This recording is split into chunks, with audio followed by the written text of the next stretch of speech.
መረጃ ሰላም ውድ የቻናላችን ቤተሰቦች እንደምን አላችሁ? ዛሬ ደግሞ በሌሎች መረጃዎች ወደ እናንተ ተመልሰን መጥተናል። ለቻናላችን አዲስ ለሆናችሁ ላይክ፣ ሼር፣ ሰብስክራይብ በማድረግ አብራችሁን እንድትቆዩ እንጋብዛለን። ወደ ዋና መረጃዎች እናልፋለን። በአዲስ አበባ የሚገነቡ የኮንዶሚኒየም ቤቶች ዕጣ ሚያዝያ መጨረሻ ላይ እንደሚወጣ ተገለጸ። የናፍጣ ነገር አሁንም አሳሳቢ መሆኑን ሹፌሮች ተናገሩ። ጅቡቲ ነዳጅ ለመጫን የገቡ ቦቴዎች ለአንድ ወር ያህል እስከ ሳይጭኑ አሁንም ቆመዋል ተባለ። የአሜሪካና የኢራን እሰጥ አገባ አሁንም እንደቀጠለ ነው። መቋጫ ያላገኘው የሆርሙዝ ሁኔታ ነዳጅን አባብሶታል። በኢትዮጵያ የሰነዶች ማረጋገጫ ተቋም ሊፈርስ ነው የተባለው ሐሰት መሆኑ ተነገረ። 340 ኩንታል ይጭኑ የነበሩ ተሳቢዎች እስከ 500 ኩንታል እንዲጭኑ መፈቀዱ ተነገረ። የመንግስት ሰራተኞች በኑሮ ውድነት ክፉኛ እየተጎዱ ነው ተባለ። ቋሚ ደሞዝተኛ የሆኑ የመንግስትም ሆኑ የግል ሰራተኞች በወቅቱ የነዳጅ ዋጋ ጭማሪና የኢኮኖሚ ማሻሻያ ችግር ምክንያት ክፉኛ ህይወታቸው እየተጎሳቆለ ነው ተብሏል። ወደ ዝርዝር መረጃዎች እናልፋለን።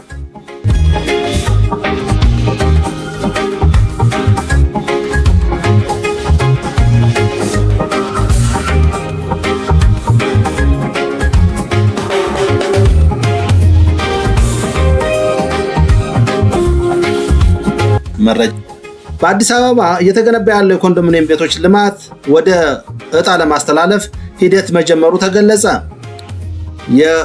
የከተማው ከንቲባ ጽሕፈት ቤት ኃላፊ እንደተናገሩት በ2018 100,000 ቤቶች ይገነባሉ ተብሎ በቅድ ቢያዝም 97,000 ቤቶች ተጀምረው እየተገነቡ ነው ብለዋል። ከነዚህ መካከል 50,000 ቤቶች በከተማ አስተዳደሩ በራሱ በጀት የሚገነቡ ሲሆኑ 50,000 ቤቶች ደግሞ በሪል ስቴት ተቋማት እየተገነቡ 37 በሚል ሞዳሊቲ ለከተማ አስተዳደሩ ለዕጣ የሚሰጡ መሆናቸው ይታወቃል። በዚህ ምክንያት 97,000 ቤቶች በሁለቱም ሞዳሊቲ እየተገነቡ መሆኑ ይታወቃል። 100,000 ቤቶች በእቅድ የተያዙ ቢሆንም 97,000 ቤቶች ግንባታቸው መጀመሩ የሚታወስ ነው። ስለሆነም ሰሞኑን የወጡ መረጃዎች እንደሚያመለክቱት በከተማ አስተዳደሩ እየተገነቡ ያሉ ቤቶች አብዛኞቹ ለዕጣ ዝግጁ መሆናቸውን ተናግረዋል። ምንም እንኳ የግንባታ ሂደታቸው ባይጠናቀቅም 40% እና ከዚያ በላይ የሆኑ ቤቶች ለባለዕድለኞች በዕጣ መልኩ ተሰጥተው ከዚያ በኋላ የፊኒሽንግ ስራዎች መጠናቀቅ ይችላሉ ሲሉ የከንቲባዋ ጽሕፈት ቤት ኃላፊ ተናግረዋል።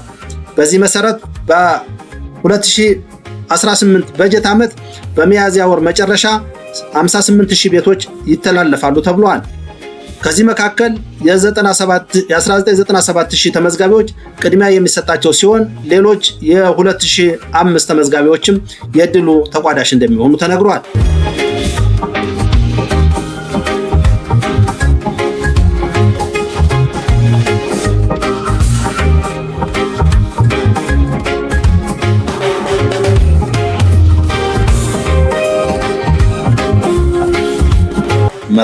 አብዛኞቹ ባለ 1 እና ባለ 2 መኝታ ሲሆኑ ባለ 3 መኝታና ስቴዲዮም መኖራቸው ተነግሯል። ለዚህ እርግጠኛ መረጃ ለማግኘት የቤቶች ልማት ኮርፖሬሽን ባደረግነው ጥረት ሙሉ መረጃ ማግኘት አልተቻለም።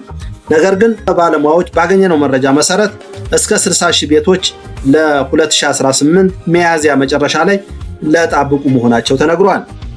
ያለው መረጃ የማጣራትና የዕጣ ማውጫ ሶፍትዌር የማረጋገጥ ስራ እየተሰራ መሆኑ ተናግረዋል።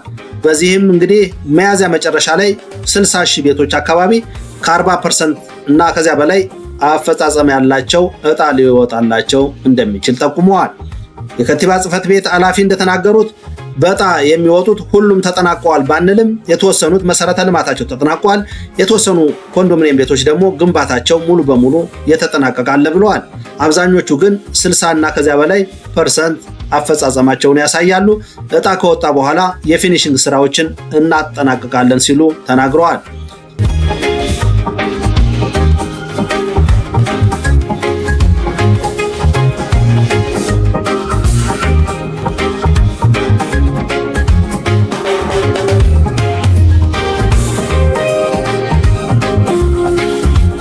መረጃ ለሞዛምቢክ መንግስት አቀረበች። የኢትዮጵያ መንግስት ከፍተኛ ባለስልጣናት የሰዎች ዝውውርን በመግታት ለፍልስፍና ፍልሰተኞች እና ለሰው ዝውውር ሰለባዎች ጥቃትና ድጋፍ በማድረግ የሰዎች ዝውውር ሰለባዎችን ወደ አገራቸው በመመለስ እንዲሁም በፍልሰትና በሰዎች ዝውውር ላይ የመረጃ ልውውጥ በማድረግ ዙሪያ ትናንት ከሞዛምቢክ ከፍተኛ ልዑካን ቡድን ጋር አዲስ አበባ ውስጥ መክረዋል።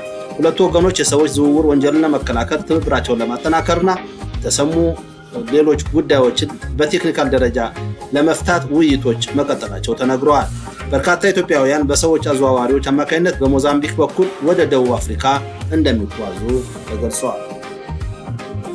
በአማራ ክልል በኦሮሞ ብሔረሰብ አስተዳደር ዞን የጨፌ ሮቢት ከተማ አስተዳደር ፖሊስ ጽሕፈት ቤት አባል የሆኑት ዋና ሳጅን ሰለሞን ተፈራ ባለፈው ሚያዝያ 15 ቀን የከተማ አስተዳደሩ ጽንፈኛው ሸኔ ሲል የጠራቸው ታጣቂዎች በፈጸሙት ጥቃት መገደላቸውን ገለጹ።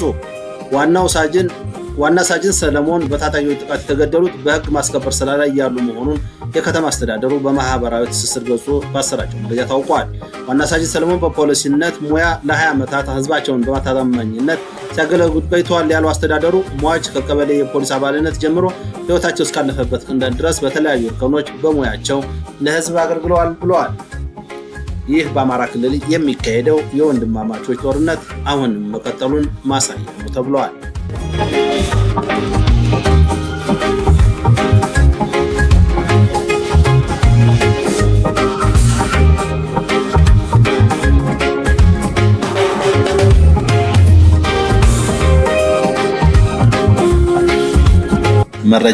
በደቡብ አፍሪካ ጆሃንስበርግ ከተማ በአንድ ምግብ ቤት ውስጥ ፊታቸውን የሸፈኑ ግለሰቦች ትናንት ጥቃት በማድረስ በፈጸሙት ተከታታይ ጥቃት 3 ኢትዮጵያውያን በጥይት ተገደሉ። ማክዶናልድ በተባለ የፈጣን ምግቦች መሸጫ ውስጥ ቁርስ በመመገብ ላይ ሳሉ የተገደሉ ስደተኞች የሱቆች ባለቤት እንደሆኑ የሀገሪቱ የዜና ምንጮች ዘግበዋል። ሌሎች 2 ናይጄሪያውያንም በዕለቱ በጥቃት ተገድለዋል ተብሏል። ፖሊስ ጉዳዮችን እየፈለገ እንደሆነ የጠቀሱት ምንጮች የግድያ ምክንያቱ ለጊዜው እንዳልታወቀ አመልክተዋል። ኢትዮጵያውያኑ ጥቃቱ የተፈጸመባቸው ጸረ መጤ አስተሳሰብ አራማጅ የሆኑ ደቡብ አፍሪካውያን በስደተኞች ላይ ያነጣጠረ ተቃውሞ የሚያሰሙበትን የሰልፍ ጥሪ በሚያደርጉበት ወቅት ላይ ነው ተብለዋል።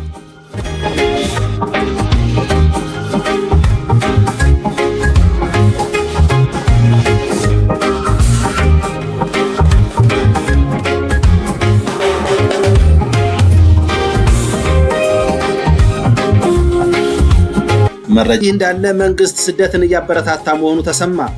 የኢትዮጵያ መንግስት ውጭ ያሉትም በጭቆና ላይ መሆናቸውና በስቃይ ላይ ያሉ እሱ ደግሞ እንደገና አሁንም በህገወጥና በህጋዊ መንገድ ወደ ስደት እንዲሄዱ ወጣቶችን እያበረታታ ነው ተብሏል። ስልጠና በመስጠትና የተለያዩ ድጋፍ አደርጋለሁ የሚለው መንግስት ሌላ የስራ ዕድል መፍጠር ሲገባው ወጣቶችን ወደ ውጭ በመላክ ተሰማርቷል ተብሏል። መንግስት በቁልፍ መሰረተ ልማቶች ላይ ጉዳት የሚያደርሱ ሰራተኞችና ኃላፊዎችን በስር የሚቀጣ ረቂቅ አዋጅ ለህዝብ ተወካዮች ምክር ቤት አቀረበ።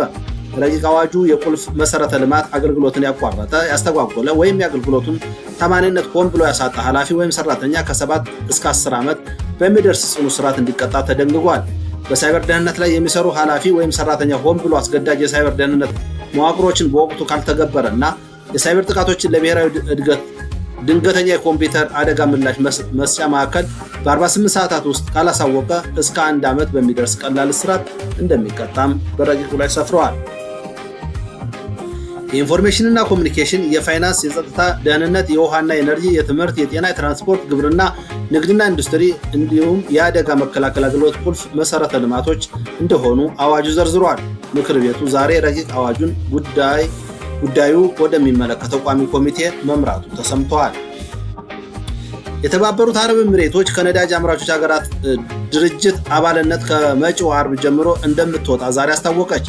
ኤሚሬቶች ከድርጅቱ ለመልቀቅ የወሰነችው ድርጅቱ በዕለታዊ የነዳጅ የምርት መጠን ላይ የሚጥልባትን ኮታ በመቃወም ለዓመታት ቅሬታዋን ስታሰማ ከቆየች በኋላ ነው።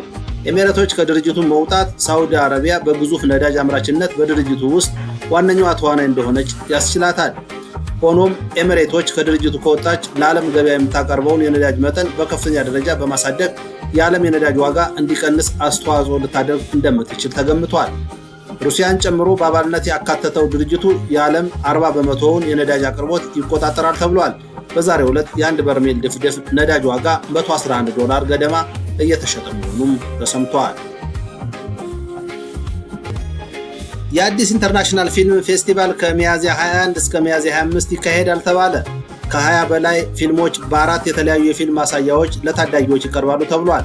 መግቢያውም በነፃ መሆኑ እየተነገረ ነው። የአዲስ አበባ ዩኒቨርሲቲ ባህል ማዕከል የሚያዘጋጀው ጥበባዊ መርሃ ግብር ነገ ረቡዕ ሚያዝያ 21 ቀን 2018 ከምሽቱ 11 ጀምሮ ይከናወናል ተብሏል።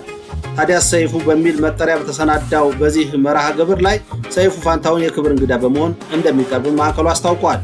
ትስስር የተሰኘ የቡድን የግራፊክስ ስዕል ውድድር ነገ ሚያዝያ 21 ቀን 2018 ከምሽቱ 12 ሰዓት ጀምሮ በፈንዲቃ የባህል ማዕከል ጋላሪ ይከፈታል ተብሏል። አውደ ርዕዩ እስከ ግንቦት 17 2018 ድረስ ይቆያል መባሉ አይዘነጋም። ምንጮችን ዋቢ አድርጎ መዘገቡ ይታወቃል። ይህን መረጃ ተከትሎ በርካቶች በተቋሙ ውስጥ ተሰንደው የሚገኙ በርካታ መረጃዎችን ምን ሊደረጉ ነው ሲሉ ሲጠይቁ አስተውለዋል። ተቋሙ እንደዘገበው ደግሞ የቅርንጫፍ ቅነሳ ሊኖር እንደሚችል ጠቁሞ ሊፈርስ ነው በሚለው በማህበራዊ ሚዲያ የሚናፈሰው መረጃ ግን ፍጹም ሐሰተኛ ነው ሲል ገልጿል። ፌዴራል የሰነዶች ማረጋገጫና ምዝገባ አገልግሎት ዋና ዳይሬክተር አቶ ሐሚድ ኪኒሶ ለቲክቫህ ኢትዮጵያ በሰጡት ማብራሪያ ተቋሙ ከሞሰብ የአንድ ማዕከል አገልግሎት ጋር በቅንጅት መስራት መጀመሩን ገልጸው ይህ የአሰራር ሽግግር እንጂ የመፍረስ ሂደት እንዳልሆነ ተናግረዋል። ሞሰብ ላይ ያሉት ተቋማት አገልግሎት የነሱ ነው፣ ስራቸውም እየመሩ ይሰራሉ። የኛ መስሪያ ቤትም በነበረበት ሁኔታ ስራውን ይቀጥላል ብለዋል። ይሁን እንጂ አገልግሎቱን በአንድ ማዕከል ለማምጣት በሚደረገው ጥረት ምክንያት የቅርንጫፎቹ ቅነሳ አካሄድ ሊኖር ይችላል ሲሉ አብራርተዋል። ቀናቸው ከኃላፊነታቸው መነሳታቸው ተሰማ። ለስራ አስኪያጅ ቅርበት ያላቸው የቲክቫህ ኢትዮጵያ መቀሌ ቤተሰቦች እንደገለጹት የካቲት 30 2018 የኤጀንሲው ስራ አስኪያጅ ሆነው የተሾሙት አባዲ ገብረስላሴ ከኃላፊነታቸው መነሳታቸው ተሰምተዋል። ሚያዝያ 16 በፕሬዝዳንትነት ታደሰ ወረደ የተጻፈው ደብዳቤ እንደሚያመለክተው ኃላፊው በሁለት መስመር ጽሑፍ ከኃላፊነታቸው እንዲነሱ ተደርገዋል።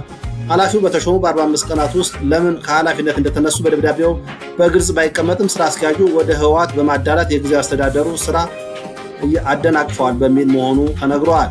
ፕሬዝዳንት ታደሰ ወረደ ሚያዝያ 13 ለሚዲያ የሰጡት መግለጫ በክልሉ መንግስታዊ ሚዲያዎች ተዛብቶ መሰራጨቱ በግልጽና በወቀሳ እንደቀረበ ተነግሯል።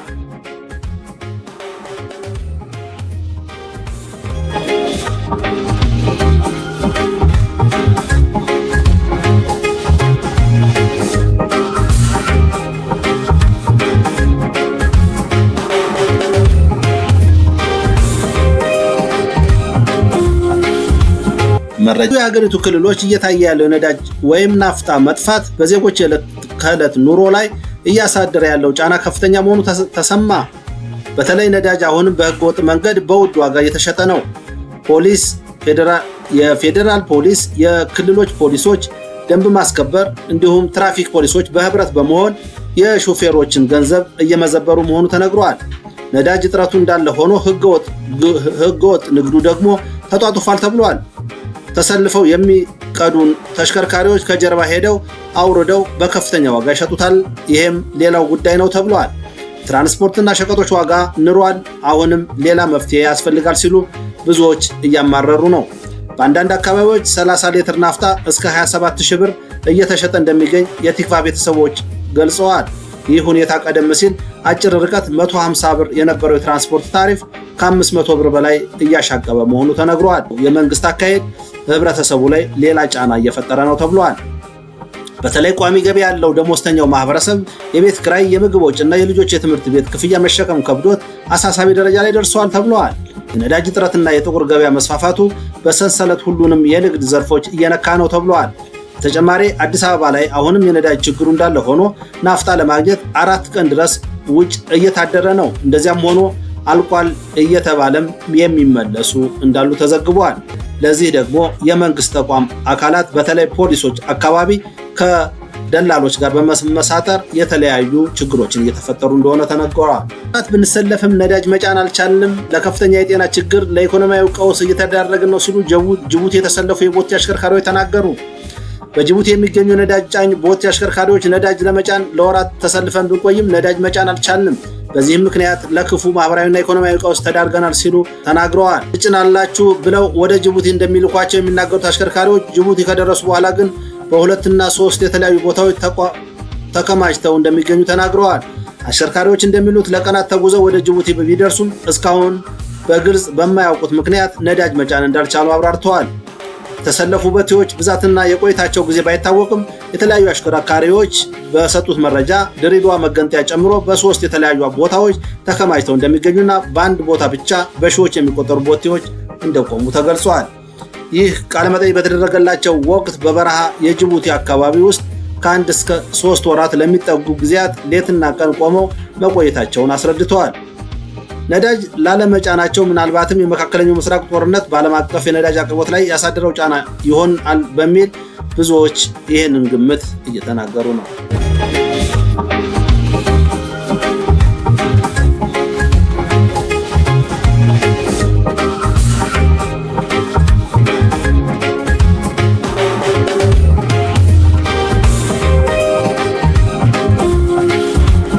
መረጃዎች እናልፋለን። አሁንም ተሽሯል። ማዳበሪያ የሚጭኑ ከባድ ተሽከርካሪዎች ከተቀመጠው የክብደት ገደብ በላይ እንዲጭኑ ተፈቅዶላቸዋል። ሌሎቹ ደግሞ ስታንዳርዳቸውን ጠብቀው እንዲጭኑ የሚል ሕግ አለ። በአንድ ሀገር ውስጥ የተለያየ አፈጻጸም፣ የተለያየ ሕግ፣ የተለያየ አተገባበር። ትራንስፖርትና ሎጂስቲክስ ሚኒስቴር ለ2018-2019 የምርት ዘመን የሚውል የአፈር ማዳበሪያ በፍጥነት ለአርሶ አደሩ ለማድረስ ሲባል ማዳበሪያ የሚጭኑ ከባድ ተሽከርካሪዎች ከተቀመጠው የክብደት ገደብ በላይ እንዲጭኑ ልዩ መመሪያ ተላልፏል ብለዋል። ከዚህ በፊት ከ340 በላይ እንዳይጭኑ የተገደቡት አሽከርካሪዎች እስከ 500 ኩንታል እንዲጭኑ ተደርጓል ተብሏል።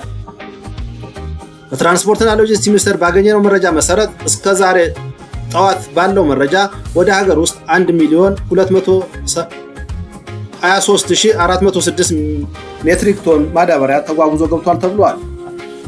ይሁን እንጂ በአሁኑ ወቅት በመካከለኛው ምስራቅ በተፈጠረው ቀውስና የጸጥታ ሁኔታ ምክንያት በነዳጅ አቅርቦት ላይ መስተጓጎል በመፈጠሩ ለተጠቀሰው የምርት ዘመን የታቀደ ማዳበሪያ በወደብ ላይ ተከማችቶ እንደሚገኝ ተገልጿል።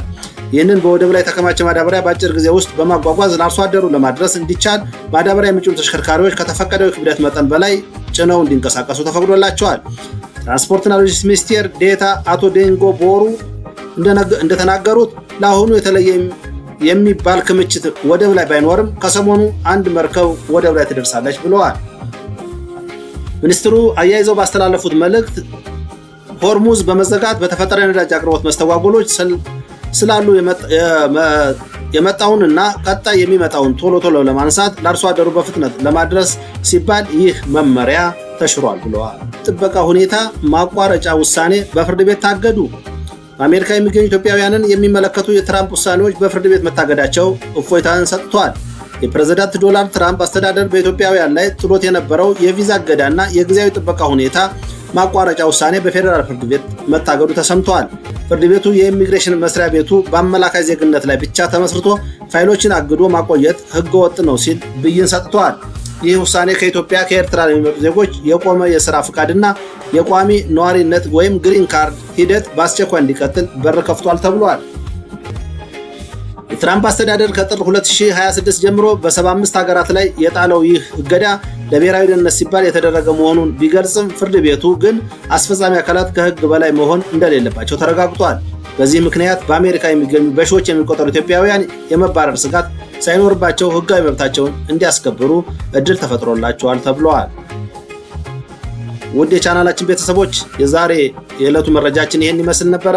አብራችሁ ስለሆናችሁ አብራችሁ ስለቆያችሁ እናመሰግናለን። መልካም ጊዜ።